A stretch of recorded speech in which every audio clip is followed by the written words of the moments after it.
Bagi Anda yang sudah lolos direstui oleh koalisi partai, beruntunglah Anda.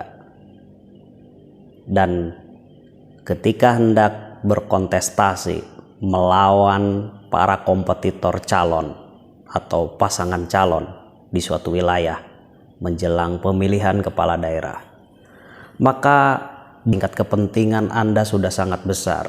Anda harus memikirkan riset terlebih dahulu menurut saya.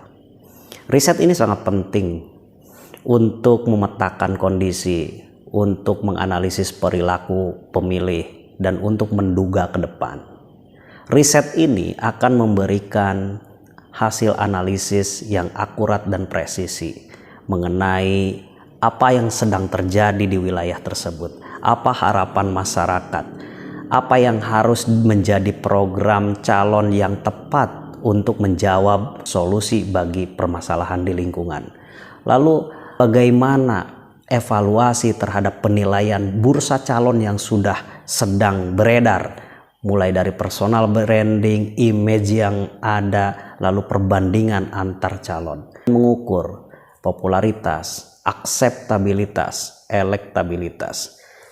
Survei ini sangat penting untuk memetakan. Survei ini berfungsi sebenarnya sebagai kompas, sebagai petunjuk bagi calon yang sudah direstui oleh koalisi partai ya untuk melakukan kegiatan.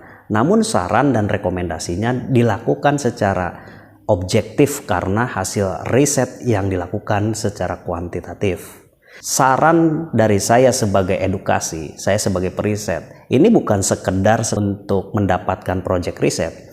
Anda boleh saja mengatakan bahwa mungkin saja riset itu bagi tim-tim yang memang sedang mengharapkan proyek riset.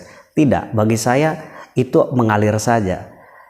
Saya hanya ingin mengedukasi betapa pentingnya memberikan sumbangsi, memberikan warna yang berbeda bagi Anda yang sedang ingin melakukan kontestasi menjelang pilkada dan akan berhadapan dengan para kompetitor. Apalagi Anda calon baru akan berhadapan dengan incumbent misalkan. Ini riset ini sudah sangat penting. Sudah berkali-kali pengalaman demi pengalaman saya sudah sampai dengan saat ini sudah 18 sampai 19 tahun melakukan kegiatan riset dan riset serta memberikan rekomendasi untuk pendampingan bagi tim ses dan calon yang sedang melakukan pencalonan atau sedang kontestasi bersama para kompetitornya. Di situ peran riset ini sangat bagus sekali, di mana informasi-informasi objektif yang diperoleh dari hasil survei secara kuantitatif itu akan dimaknai menjadi sebuah strategi, akan dimaknai menjadi inputan objektif, memberikan dorongan, semangat, pemetaan yang ada, sehingga apa yang dilakukan oleh calon berdasarkan data akan dilakukan secara tingkat keyakinan yang lebih kuat. Misal saja membuat merangkai narasi, membuat merangkai caption hal-hal penting, isu-isu penting yang akan digagas, diangkat menjadi sebuah solusi dan menjadi sebuah program. Apakah ini memang sudah sesuai dengan harapan masyarakat atau tidak? Di tingkat level-level wilayah baik kabupaten, kota atau provinsi, di distrik-distriknya dan sampai dengan distrik unit terkecilnya itu tentu terkotak-kotak harapan masyarakat. Perilaku mereka dan persepsi dan cara pandang mereka akan berbeda-beda sesuai dengan tingkat kecamatannya, sesuai dengan tingkat desa atau kelurahannya. Nah di sini maka dengan demikian Anda sebagai calon kepala daerah yang hendak kontestasi di pilkada harus tahu harapan-harapan masyarakat, keinginan-keinginan masyarakat, persepsi yang berkembang, komunikasi yang sedang ramai di lingkungan masyarakat mengenai pilkada di wilayah tersebut. Dengan mengetahui hasil dari riset tersebut, maka sebenarnya Anda mendapatkan informasi yang nyata dari masyarakat. Kalau ingin tahu apa yang sedang terjadi di kabupaten, di kota, atau di provinsi, kan tidak 1-2 orang yang kita perlu ketahui. Harus perhatikan populasi tingkat kabupaten misalnya, maka kita harus tahu satu kabupaten ini sebenarnya isu yang berkembang seperti apa. Jadi representativeness, mewakili satu kabupaten secara populasi seperti apa. Maka dari itu keragaman dari hasil riset yang dilakukan dengan survei kuantitatif itu sangat penting dan akan secara akurat dan presisi memberikan informasi yang mewakili populasi tersebut. Riset ini akan berdampak terhadap masukan dan rekomendasi yang tepat. Ibarat kalau kita pergi ke sebuah rumah sakit, lalu kemudian kita disarankan oleh dokter untuk tes lab. Tes lab ini ibarat lembaga survei. Hasil tes lab ini punya indikasi-indikasi yang menggambarkan tingkat kesehatan seorang pasien. Lalu kemudian dokter merekomendasikan obat tertentu.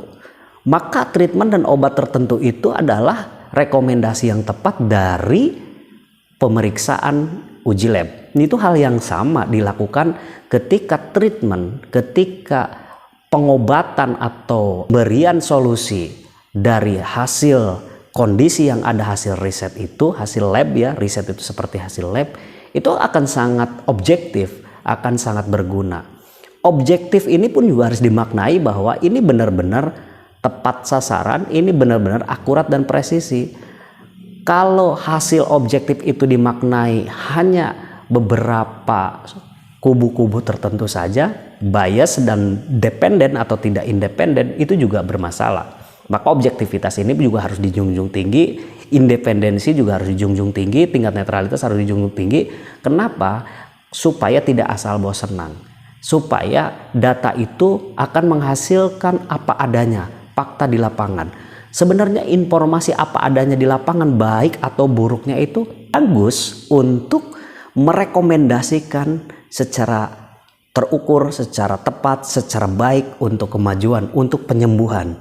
Misal saja soal elektabilitas, ada penilaian objektif image, personal branding, isu-isu sosial yang berkembang tentang masalah program apa yang sedang diusung, narasi apa yang tepat, masalah pilkada, masalah politik uang, masalah kampanye hitam, dan masalah perbandingan antar kompetitor dan sebagainya. Banyak sekali yang harus dibahas. Maka dari itu konsep riset ini dikembangkan dengan menggunakan struktur sampling yang baik dengan metode keilmuan yang tepat, dilakukan oleh lembaga survei atau pihak penyelenggara yang kredibel, berintegritas, maka menghasilkan sebuah informasi yang bisa dijadikan sebagai narasi, yang bisa dijadikan analisa lanjutan, yang akan dijadikan sebagai rekomendasi untuk menghantarkan Anda menuju kemenangan.